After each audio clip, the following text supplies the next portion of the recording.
Baiklah, menuju materi inti kita. Yang pertama kita akan membahas tentang adab berpakaian.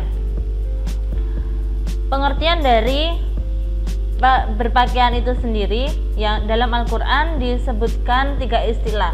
Yang pertama libas, yang kedua siap, dan yang terakhir sarobil. Arti libas atau kata libas dalam Al-Quran disebutkan sebanyak 10 kali, sedangkan siap disebutkan dalam Al-Quran sebanyak 8 kali. Adapun kata sarobil disebutkan dalam Al-Quran sebanyak 3 kali. Libas pada mulanya berarti penutup. Hal ini sangat cocok dengan fungsi dari pakaian yang berarti yang berfungsi sebagai penutup tubuh manusia. Yang kedua, pakaian dinamakan siap atau saub karena ide dasar adanya bahan-bahan pakaian adalah untuk agar dipakai. Yang ketiga, sedangkan sarobil berarti pakaian dalam artian apapun bahannya. Jadi apapun bahannya yang dapat dipakai itu dinamakan sarobil. Selanjutnya, dalil dalam Al-Quran menjelaskan bahwasanya adab berpakaian sudah diajarkan dari zaman Nabi Adam dan Hawa ketika mulai digoda oleh setan. Itu diterangkan dalam Al-Quran yang bunyinya A'udzubillahi minasyaitonirrajim. Bismillahirrahmanirrahim. Fawaswasa lahuma syaitanu liyubdiya lahuma ma wuriya anhuma min sawatihima wa qala ma nahakuma rabbukuma an hadhihi syajarati illa an takuna malakaini aw takuna minal khalidin. Shadaqallahul azim. Pada ayat ini menjelaskan bagaimana Nabi Adam dan juga Hawa diganggu oleh setan.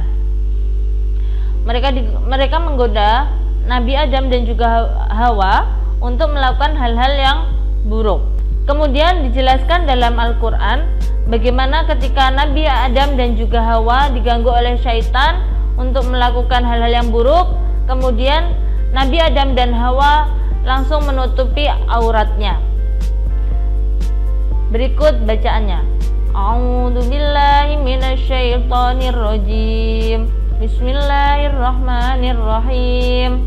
Fadallahuma bigurur falamma dhaqa syajarata badat lahuma sawatuhuma wa tafiqa yakhsifani alaihima min waraqil jannah. Shadaqallahul azim. Dalam surat ini menjelaskan bahwasanya Nabi Adam dan juga Hawa menutupi auratnya ketika diganggu oleh syaitan dengan menggunakan waraqil jannah, daun yang ada di surga. Kemudian untuk selanjutnya kita akan membahas fungsi berpakaian. Fungsi berpakaian yang pertama sebagai penutup aurat. Maksudnya di sini kita sudah sangat mengetahui bahwasanya pakaian adalah mempunyai fungsi yaitu menutupi tubuh kita, ya, dimana dalam syariat agama Islam seorang muslimah harus menutupi seluruh anggota tubuhnya kecuali telapak tangan dan juga muka. Sedangkan untuk muslim harus menutupi auratnya dari mulai pusar sampai ke lutut.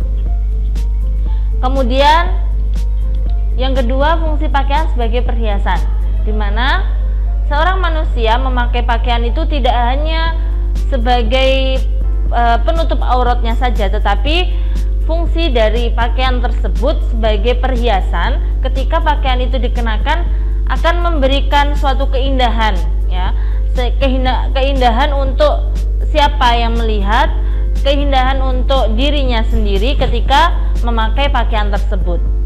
Jadi makanya ketika kita memakai pakaian kita harus memperhatikan apakah pakaian ini cocok kita pakai, apakah sesuai dengan syariat agama yang sudah diajarkan.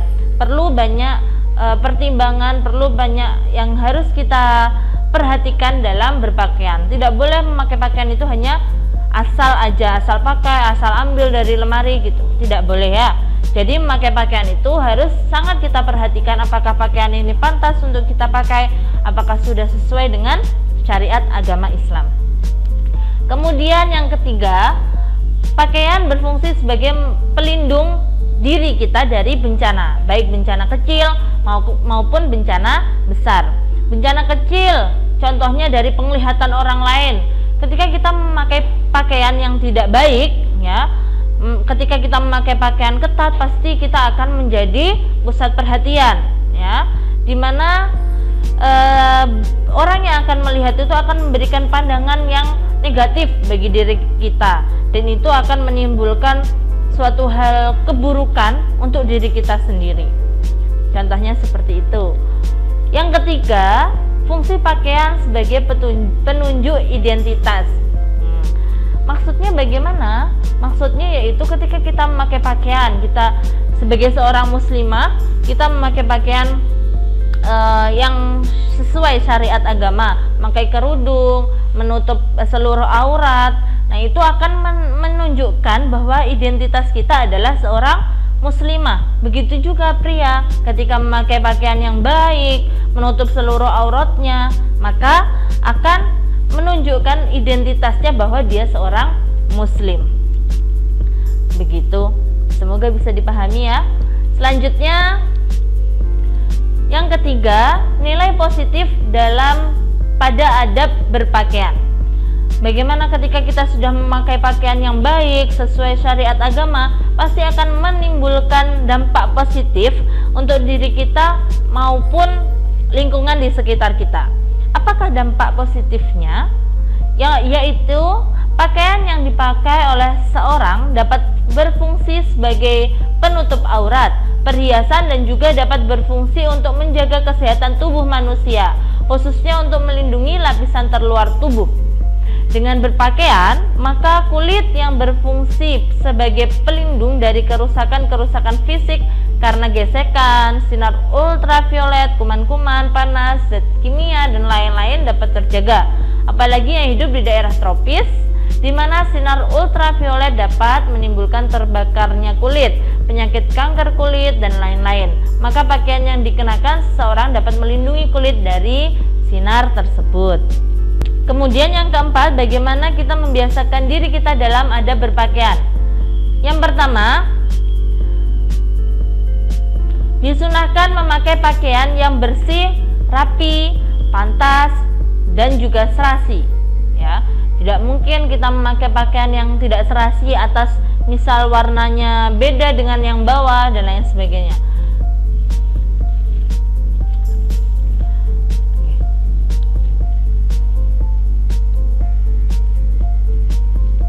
Yang keempat, bagaimana kita membiasakan diri kita menggunakan adab-adab atau menerapkan adab-adab berpakaian dalam kehidupan kita sehari-hari.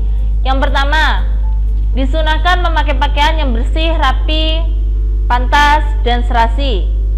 Yang kedua, berpakaian tidak hanya sekedar menutup aurat, tetapi juga jangan ketat dan juga transparan. Jadi tidak boleh ketat dan tidak boleh transparan. Bagaimana jika seorang muslimah sudah menutupi seluruh auratnya kecuali muka dan juga tangan, tetapi dia memakai pakaian yang ketat dan transparan? Apakah itu diperbolehkan? Tentu saja tidak, karena dalam syariat agama tidak mengajarkan untuk menggunakan pakaian yang ketat dan juga transparan. Jadi kita harus memakai pakaian yang longgar untuk muslimah sesuai dengan ketentuan syariat agama. Kemudian yang ketiga, pakaian laki-laki tidak boleh menyerupai pakaian perempuan ataupun sebaliknya. Jadi tidak boleh laki-laki itu memakai pakaian yang menyerupai perempuan ataupun perempuan memakai pakaian yang menyerupai laki-laki. Itu sangat tidak diperbolehkan dalam agama. Kemudian yang keempat, menghindari berpakaian untuk menunjukkan ketenaran dan kesombongan. Jadi memakai pakaian yang berlebih-lebihan agar dilihat orang sehingga dia menjadi sombong, itu tidak diperbolehkan juga. Jadi memakai pakaian yang menutup aurat, tidak ketat, dan juga tidak terlalu mencolok ya, sehingga tidak menimbulkan kesombongan pada diri yang memakai pakaian tersebut. Yang kelima, disunahkan berdoa ketika memakai dan melepas pakaian ya. Jangan sampai lupa ketika memakai pakaian itu kita harus mengucapkan doa, dan begitu pula ketika kita melepas pakaian, agar kita selalu dilindungi oleh Allah dari perbuatan-perbuatan setan yang tidak baik. Selanjutnya, tidak berpakaian yang bergambar makhluk hidup ataupun simbol agama non-muslim ya. Jadi tidak boleh kita menggunakan pakaian yang ada gambar makhluk hidupnya ya. Ada gambar hewan besar, ada gambar orang. Nah, itu tidak diperbolehkan dalam agama. Dan juga tidak boleh kita memakai pakaian yang menyerupai atau memberikan simbol atau menggambarkan di situ ada gambar simbol-simbol agama lain atau simbol-simbol non-muslim. Selanjutnya, mendahulukan bagian kanan pada saat berpakaian. Kita biasakan setiap memakai pakaian kita mulai dengan bagian kanan. Mau pakai baju berarti tangan kanan dulu yang dimasukkan atau dipakaikan bajunya ya. Seperti itu selanjutnya. Kemudian disunahkan memakai pakaian yang berwarna putih. Kenapa? Karena warna putih sangat digemari oleh Rasulullah ketika berpakaian. Selanjutnya anak-anak, kita akan membahas apa itu adab berhias. Pengertian adab berhias sendiri dalam ajaran Islam bertujuan untuk ibadah dan mencari ridha Allah Subhanahu wa Ta'ala. Perlu dipahami dan ditekankan bahwasanya ketika kita berhias untuk bertujuan ibadah dan mencari ridha Allah Subhanahu wa Ta'ala. Karena apa? Karena kita yakin bahwasanya Allah itu mencintai keindahan. Selanjutnya kita akan belajar tentang adab berhias. Pengertian adab berhias. Berhias dalam ajaran Islam bertujuan untuk ibadah dan mencari ridha Allah Subhanahu wa Ta'ala. Karena Allah indah dan mencintai keindahan. Innallaha jamil wa yuhibbul jamal. Secara istilah, berhias dapat dimaknai sebagai upaya setiap orang untuk memperindah diri dengan berbagai busana, hiasan ataupun yang lain, dan dapat memperindah diri bagi pemakainya, sehingga memunculkan kesan indah bagi yang menyaksikan serta menambah rasa percaya diri. Jadi ketika berhias, kita sedang berhias, kita niatkan untuk mencari ridha Allah Subhanahu wa Ta'ala. Kita niatkan agar orang yang melihat menjadi nyaman atas diri kita ya, dan agar kita menambahkan rasa percaya diri ketika kita berkumpul dengan orang-orang di sekitar kita.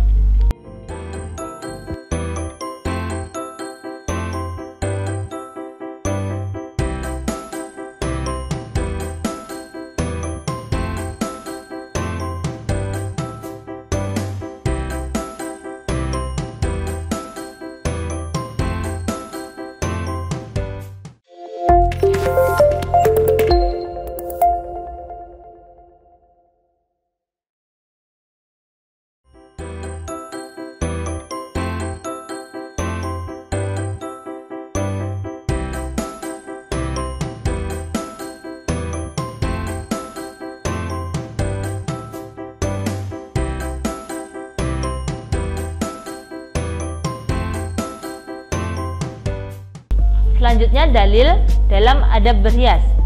A'udzubillahi minasyaitonirrajim. Bismillahirrahmanirrahim. Ya bunya adama khudur zinatakum 'inda kulli masjidin wa kulu washrabu wa la tusrifu innahu la yuhibbul musrifin. Hai anak Adam, pakailah pakaianmu yang indah di setiap memasuki masjid. Makan dan minumlah dan janganlah berlebih-lebihan. Sesungguhnya Allah tidak menyukai orang-orang yang berlebih-lebihan. Quran Surat Al-A'raf ayat 31. Shadaqallahul Azim. Selanjutnya dalam hadis juga disebutkan innallaha jamilun yuhibbul jamal. Rawahu Muslim. Sesungguhnya Allah itu indah dan mencintai keindahan. Hadis riwayat Muslim. Sekarang bagaimana bentuk adab berhias yang diajarkan oleh agama kita? Yang pertama, rambu-rambu yang harus ditaati oleh seorang muslim dalam berhias antara lain niat yang lurus, yaitu berhias diniatkan hanya untuk ibadah dan mencari ridha Allah Subhanahu wa taala. Yang kedua, dalam berhias tidak dibenarkan menggunakan bahan-bahan yang dilarang agama. Misalkan kosmetik yang kita pakai mengandung babi, mengandung hal-hal yang haram, ya, itu sangat tidak diperbolehkan dalam agama. Yang ketiga, dilarang berhias dengan menggunakan simbol-simbol non-muslim, ya. Seperti kita sudah tahu simbol-simbol non-muslim, maka kita tidak boleh menerapkan dalam kegiatan kita ketika kita berhias sehari-hari. Keempat, tidak boleh berlebih-lebihan. Jadi kita ketika berhias tidak boleh berlebih-lebihan. Diniatkan hanya untuk mencari ridha Allah dan menambahkan rasa percaya diri untuk kita dapat bertemu orang-orang di sekitar kita. Selanjutnya dilarang berhias seperti cara berhiasnya orang-orang jahiliyah. Orang-orang jahiliyah ketika berhias mereka sangat berlebih-lebihan, maka kita tidak boleh mengikuti kebiasaan orang-orang jahiliyah dalam berhias. Selanjutnya, berhias menurut kelaziman dan kepatutan dengan memperhatikan jenis kelamin. Jadi sesuai jenis kelamin kita. Jika kita laki-laki, maka berhiaslah sesuai dengan adabnya laki-laki muslim berhias. Jika kita perempuan, maka kita harus menerapkan adab berhias seorang muslimah. Selanjutnya, dilarang berhias untuk keperluan berfoya-foya ataupun riya. Sangat tidak diperbolehkan ketika kita berhias, kita berhias dengan menghambur-hamburkan uang kita, berfoya-foya, berlebih-lebihan, dan niat kita adalah riya atau menyombongkan diri kita. Sangat tidak diperbolehkan. Selanjutnya, Allah telah menerangkan bagaimana seorang muslim dan muslimah berhias sesuai dengan ajaran agama Islam. Seperti dalam Quran Surat Al-Ahzab ayat 33. A'udzu billahi minasyaitonir rajim. Bismillahirrahmanirrahim. Wa qarna fi buyutikunna wa la tabarrujna tabarrujal jahiliyatil ula wa aqimnas sholata wa atinaz zakata wa ati'na Allaha wa rasulah innama yuridullahu liyudhiba ankumur rijsa ahlal baiti wa yutahhirakum tathira. Dan hendaklah kamu tetap di rumah dan janganlah kamu berhias dan bertingkah laku seperti orang-orang jahiliyah yang dahulu, dan dirikanlah sholat, tunaikanlah zakat, dan taatilah Allah dan Rasulnya.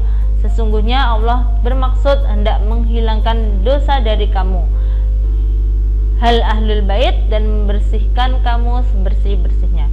Quran Surat Al-Ahzab ayat 33.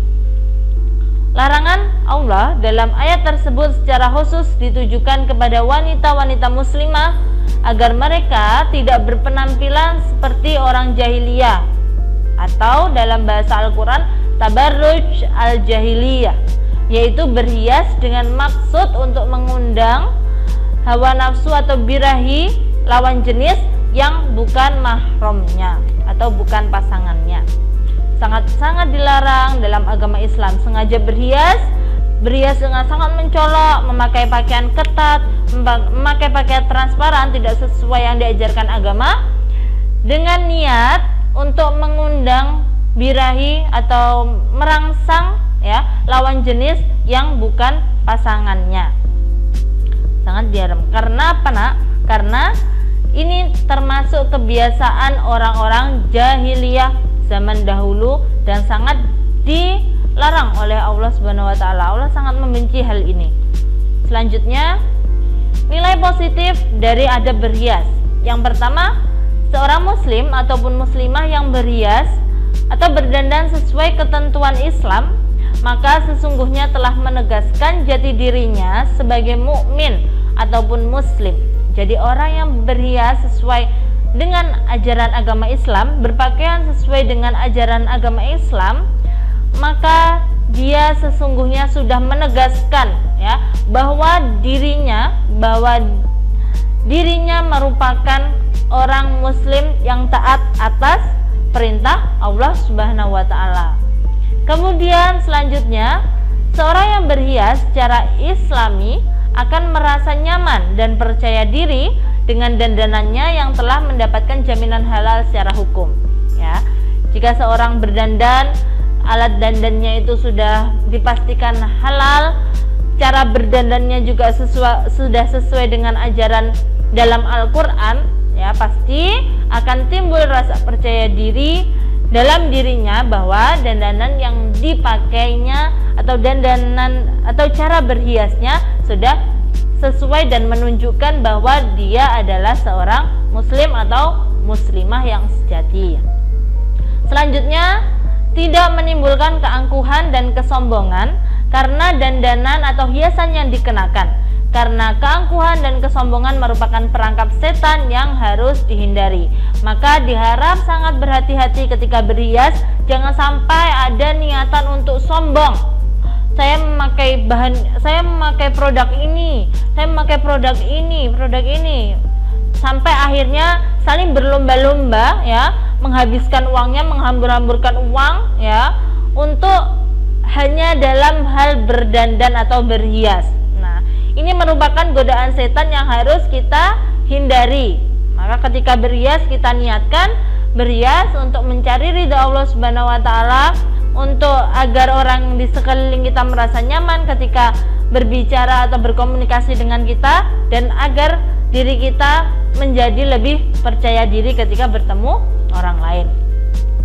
Selanjutnya, berhias secara islami akan memberikan pengaruh positif dalam berbagai aspek kehidupan karena niat berhias adalah untuk ibadah.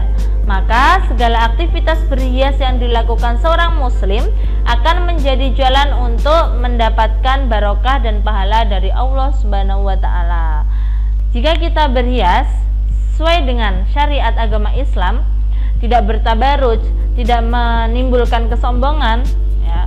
Selanjutnya, berhias secara islami akan memberikan pengaruh positif dalam berbagai aspek kehidupan karena niat berhias adalah untuk ibadah. Maka segala aktivitas berhias yang dilakukan seorang muslim akan menjadi jalan untuk mendapatkan barokah dan pahala dari Allah Subhanahu wa taala. Maka ketika berhias, kita niatkan untuk mencari ridha Allah Subhanahu wa taala, agar kita tidak hanya menyenangkan dan menciptakan rasa percaya diri bagi diri kita, tapi kita ada unsur ibadah dalam kegiatan berhias kita sehari-hari. Oke, sekarang yang keempat, bagaimana membiasakan adab berhias.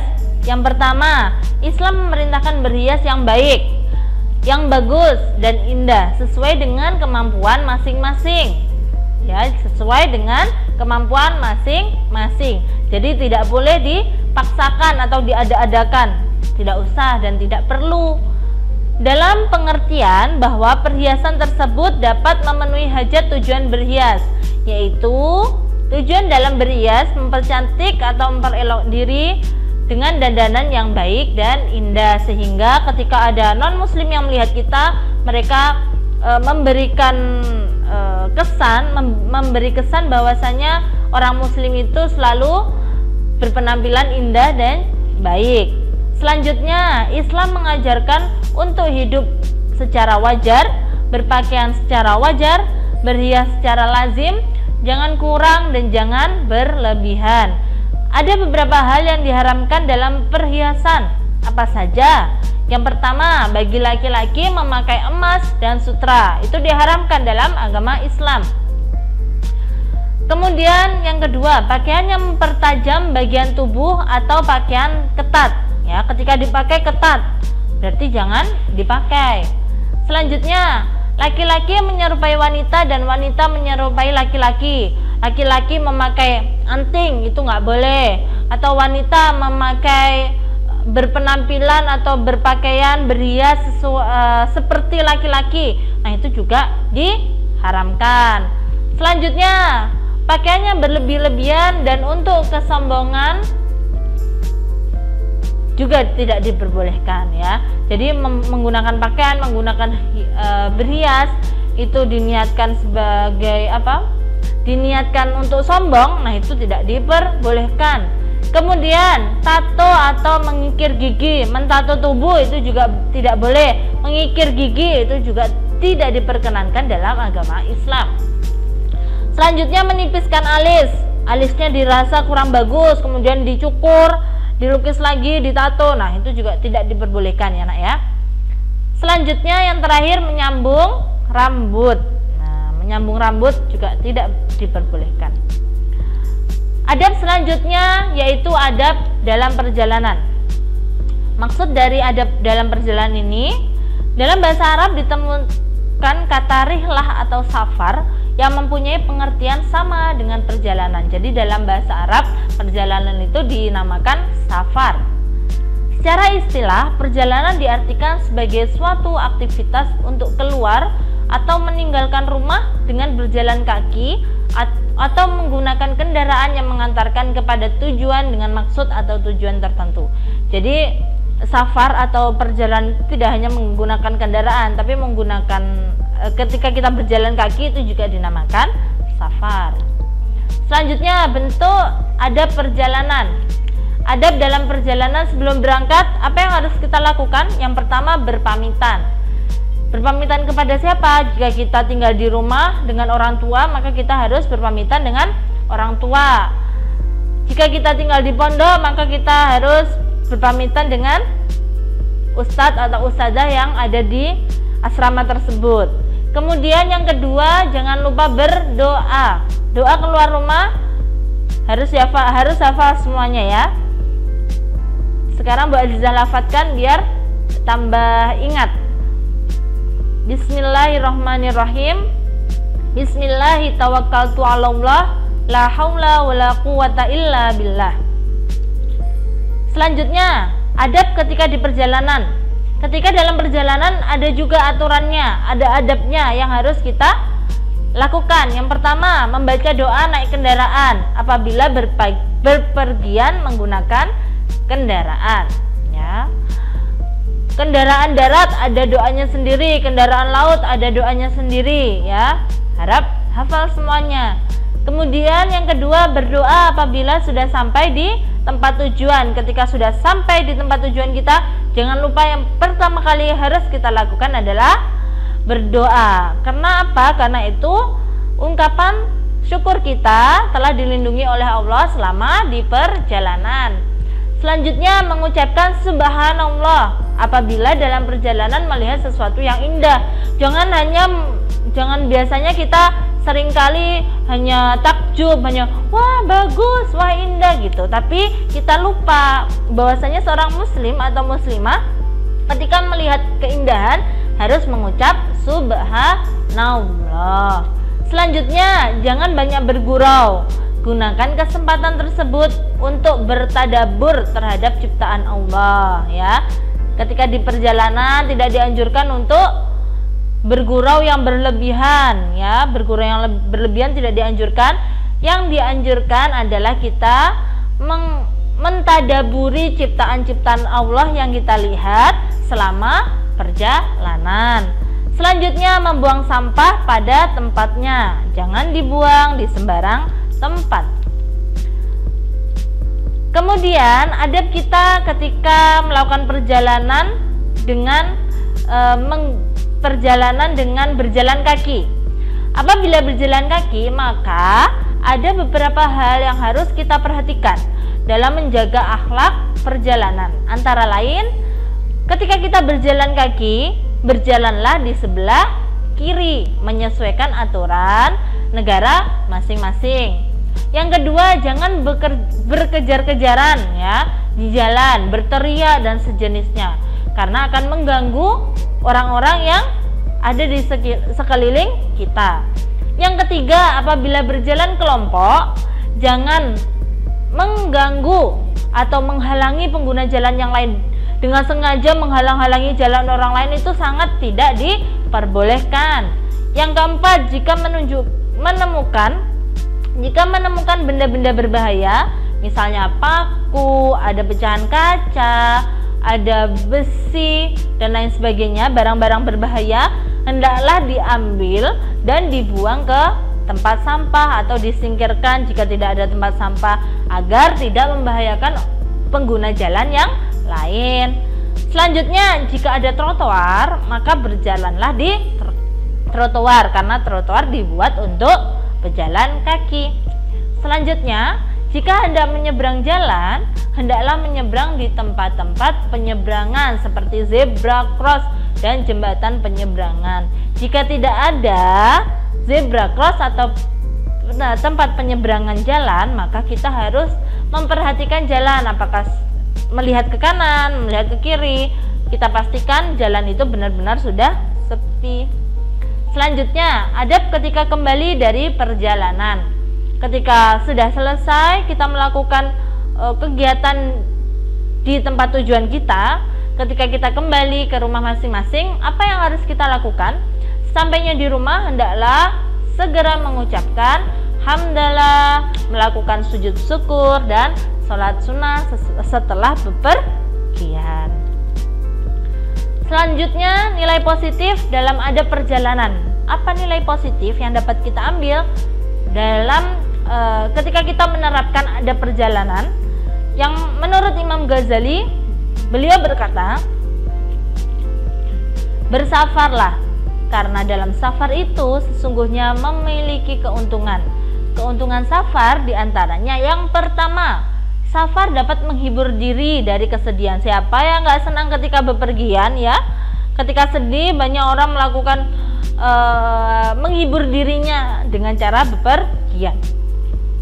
Yang kedua, safar menjadi sarana bagi orang untuk mencari hasil usaha. Ya, ketika bingung mau usaha apa, akhirnya banyak orang yang melakukan safar perjalanan untuk melihat apakah ada peluang usaha yang dapat dia ambil. Yang ketiga, safar dapat mengantarkan seseorang untuk memperoleh tambahan pengalaman dan ilmu pengetahuan. Dengan melakukan safar, kita tidak hanya menyenangkan diri kita, tapi kita juga dapat ilmu yang banyak. Dari ilmu sosial, ilmu pengetahuan, ilmu komunikasi, dan ilmu-ilmu yang lain. Selanjutnya, dengan safar, maka seorang akan lebih banyak mengenal adab kesopanan yang dimiliki oleh masyarakat yang dikunjunginya. Apalagi kalau kita berkunjung ke luar negeri ya, atau ke lain daerah, kita akan mengetahui bagaimana adab-adab yang ada di daerah atau di negara lain tersebut. Selanjutnya, perjalanan akan dapat menambah wawasan dan bahkan kawan yang baik dan mulia. Dengan melakukan perjalanan, kita akan menambah teman pastinya. Kita juga akan menambah saudara. Kita juga dapat mensiarkan agama Islam. Selanjutnya, yang akan kita pelajari selanjutnya adalah adab bertamu. Pengertian dari adab bertamu, istilah bertamu sering disamakan dengan istilah silaturahim. Ya, dalam agama Islam kita selalu mengucapkan silaturahim. Nah, itu berarti artinya bertamu. Tujuan bertamu yaitu seseorang bisa menjalin persaudaraan, bahkan dapat menjalin kerjasama untuk meringankan berbagai masalah yang dihadapi dalam kehidupan. Tujuan dari silaturahim itu sendiri yaitu mempererat persaudaraan dan meringankan berbagai masalah kehidupan. Istilah bertamu sering disamakan dengan istilah silaturahim. Ya, dalam agama Islam kita selalu mengucapkan silaturahim. Nah, itu berarti artinya bertamu. Tujuan bertamu yaitu seseorang bisa menjalin persaudaraan, bahkan dapat menjalin kerjasama untuk meringankan berbagai masalah yang dihadapi dalam kehidupan. Tujuan dari silaturahim itu sendiri yaitu mempererat persaudaraan dan meringankan berbagai masalah kehidupan. Selanjutnya Islam mengatur tata cara dalam bertamu. Yang pertama, memilih waktu yang tepat. Yang kedua, mengetuk pintu atau membunyikan bel. Yang ketiga, tamu laki-laki dilarang masuk ke dalam rumah apabila tuan rumah hanya seorang wanita. Jika tuan rumah hanya wanita, tidak ada mahramnya, maka tamu laki-laki dilarang masuk ke dalam rumah. Yang keempat, memperkenalkan diri apabila tamu rumah belum kenal. Selanjutnya, mengucapkan Assalamualaikum maksimal 3 kali dengan pelan-pelan. Jika setelah 3 kali tidak dibukakan pintu, maka kita disarankan untuk kembali dan bertamu di lain waktu. Selanjutnya, apabila sudah dipersilahkan masuk, maka masuklah dengan sopan. Jangan duduk sebelum dipersilahkan. Jadi ketika masuk rumah jangan langsung duduk, kemudian matanya melihat kanan, melihat kiri, ya. Nah, itu tidak diperkenankan. Selanjutnya, mengutarakan maksud dan tujuan dengan bahasa yang baik dan santun. Jangan berteriak-teriak, jangan menggunakan nada yang tinggi. Nah, itu akan membuat tidak nyaman tuan rumah. Selanjutnya, apabila disuguhi makanan dan dipersilahkan, maka makanlah dengan sopan. Jangan memakan seperti orang lapar dan rakus, ya. Jangan, nggak boleh kelihatan rakus, kelihatan semua makanan yang disediakan dihabiskan dalam satu waktu. Nah, itu namanya tidak sopan. Selanjutnya, jangan melirik-lirik, ya. Mata kita jaga, jangan sampai kita menoleh kanan atau kiri, ya, yang tidak perlu. Selanjutnya, apabila dirasa sudah cukup, bersegeralah minta izin untuk pulang dengan raut muka yang sopan dan ramah. Kemudian, lama waktu bertamu maksimal 3 hari. Jika kita bertamu dengan tujuan menginap, maka maksimal 3 hari, ya, jangan lebih dari itu. Karena apa? Karena akan merepotkan tuan rumah. Selanjutnya, ucapkanlah Assalamualaikum sebagai pertanda pamit.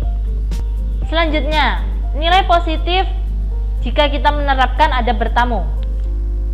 Yang pertama, bertamu secara baik dapat menumbuhkan sikap toleran terhadap orang lain dan menjauhkan sikap paksaan, tekanan, intimidasi, dan lain-lain. Yang kedua, bertamu ataupun bertandang, seorang akan mempertemukan persamaan ataupun kesesuaian, sehingga akan terjalin persahabatan dan kerjasama dalam menjalani kehidupan. Yang ketiga, bertamu juga dapat menjadi solusi yang efektif untuk mengokohkan kembali silaturahim yang pernah retak. Yang keempat, bertamu juga dapat dijadikan sebagai sarana untuk menjalin komunikasi di suatu daerah yang terjadi konflik. Selanjutnya, bertamu juga dapat dijadikan sebagai sarana berdakwah. Membiasakan adab bertamu. Jadi kita sebagai muslim dan muslimah diwajibkan untuk membiasakan adab-adab bertamu sesuai dengan ajaran agama Islam. Mengapa kita harus membiasakan melaksanakan adab bertamu dalam keseharian kita? Karena dengan bertamu akan terjalin ukhuwah yang kokoh, dan juga bertamu tidak hanya menyangkut hubungan antar individu, tetapi juga bisa antar individu dengan masyarakat, dengan tokoh agama, dengan tokoh-tokoh dari non-muslim ataupun yang lainnya, atau bahkan antar masyarakat. Selanjutnya, yang terakhir, adab menerima tamu. Dalam adab menerima tamu, Islam memberikan aturan yang jelas agar setiap muslim memuliakan setiap tamu. Memuliakan tamu merupakan perwujudan keimanan kepada Allah dan hari akhir. Setiap muslim wajib hukumnya untuk memuliakan tamunya tanpa memandang siapapun orang yang bertamu dan apapun tujuannya dalam bertamu. Kita sebagai orang muslim harus memperlakukan tamu kita dengan sebaik mungkin.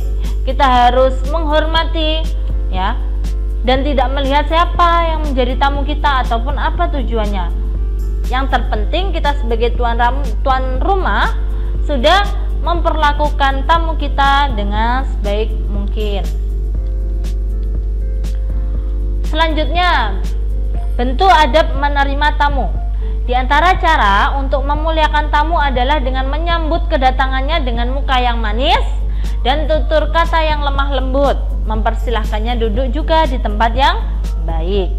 Selanjutnya, menurut Imam Malik, yang dimaksud dengan jaizah sehari semalam adalah memuliakan dan menjamu tamu pada hari pertama dengan hidangan istimewa dari hidangan yang biasa dimakan tuan rumah sehari-hari. Sedangkan hari kedua dan ketiga dijamu hidangan biasa sehari-hari. Jadi menurut Imam Malik, ketika kita menerima tamu ya, dan tamu itu menginap di tempat tinggal kita, maka kita harus memperlakukan dia pada hari pertama itu dengan sangat baik, memberikan hidangan makanan yang istimewa. Adapun hari selanjutnya kita boleh memberikan hidangan sesuai kebiasaan kita sehari-hari. Lalu apa yang harus kita lakukan jika kita kedatangan tamu? Yang pertama, hendaklah berpakaian sopan ya. Jangan memakai pakaian tidur ya, jangan memakai pakaian bermain. Hendaknya kita memakai pakaian yang sopan, rapi dan baik. Yang kedua, terimalah tamu dengan sopan santun dan ramah tamah. Yang ketiga, jawablah salam dengan ucapan Waalaikumsalam warahmatullahi wabarakatuh dan jangan lupa memberi salam. Selanjutnya, tunjukkan wajah yang berseri-seri tanpa membedakan siapa tamu yang hadir. Ya, jangan sampai kita membedakan, oh ini dia orang kaya, harus kita hormati seperti, oh dia orang miskin, harus kita perlakukan seperti. Tidak boleh ya. Harus kita samakan, siapapun tamu yang hadir di rumah kita harus kita hormati, harus kita layani dengan baik. Kemudian, wanita yang sendirian di rumah dilarang menerima tamu laki-laki ya. Persilahkan masuk dan juga duduk, suguhilah hidangan dan minuman. Kemudian selanjutnya, ajaklah bicara dengan penuh kehangatan dan keakraban. Jangan dibentak-bentak, jangan menggunakan nada yang tinggi. Nah, meskipun kita tidak menyenangi orang tersebut.